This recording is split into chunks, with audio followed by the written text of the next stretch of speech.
Good evening again, everyone. It was amazing to see how much science that the glorious Quran contained after your talk. But in most of the examples from the Quran which you gave, it is very difficult to comprehend what the Quran tells before actually the science discovers or invents that particular phenomenon. For example, you said, in the honey, there is healing of humanity in the Quran. And you mentioned it as it's about if a person is maybe say poisoned with a plant, the honey of the plant should be taken. So what is the use, say, of a almighty holy scripture talking about things which you are only able to comprehend after the real invention is made by science? So can you tell me now something from the Quran which will be invented by science later or yet to be invented? Brother, that's a very good question. That I've mentioned many things about science indirectly, saying all this was already discovered earlier. And if Quran says something and after science has discovered, so what's the use? Can you tell me something which science hasn't discovered?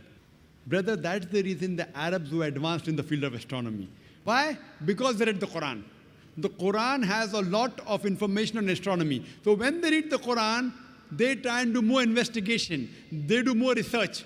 And that's how they come to know. Quran is a telegraphic message. See, the book of science, only on one subject. In medicine, one subject only requires volumes. So if that way the Quran is, this Quran, most of the human beings, they don't like to read. Oh, such a big book. So if God Almighty wrote in detail, then even a big building, you will require thousands of buildings to contain the message of the Quran. Quran is telegraphic message. So in telegraphic message, many of the Muslims, they read the Quran and they made advances in science.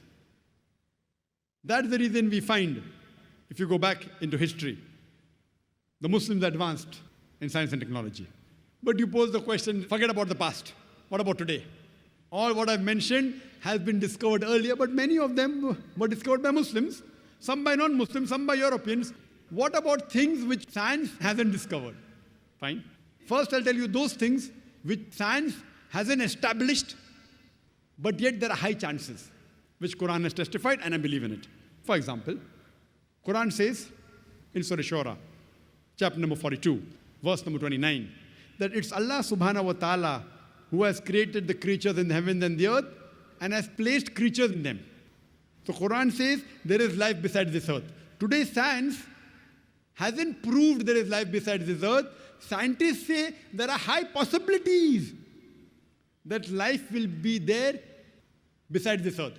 So they're sending rockets, spaceships, moon, Mars. Quran says there's life besides this earth. I believe in it. Science may discover it tomorrow, after 5 years, after 10 years, after 100 years. Quran says, I believe in it. Today, there are many hypotheses how the world will end. It says that the sun will become big and the world will end. The mountains will fall down. The mountains will become smooth. The ocean will swell up.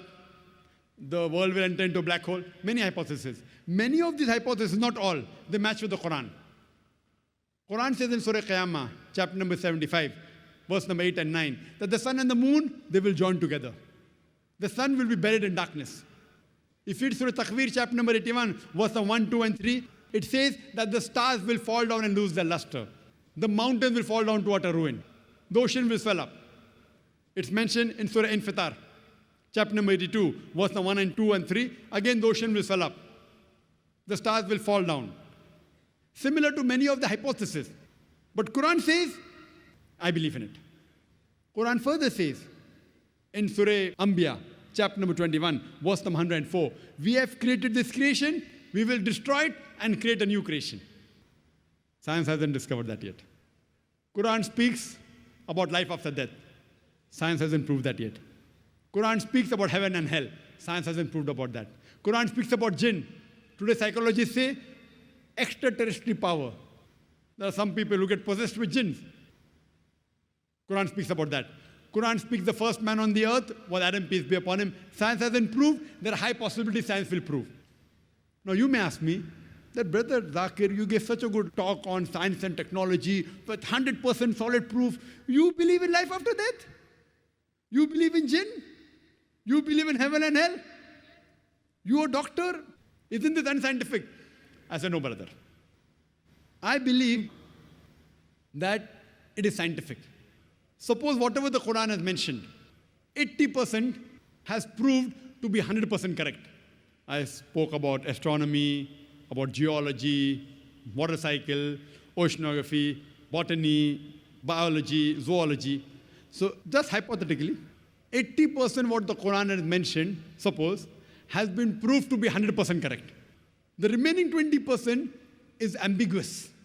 Neither right, neither wrong. Not even 0.1% of that 20% which is ambiguous has been proved to be wrong. There is not a single verse of the Quran which can be proved false by established science. Hypothesis.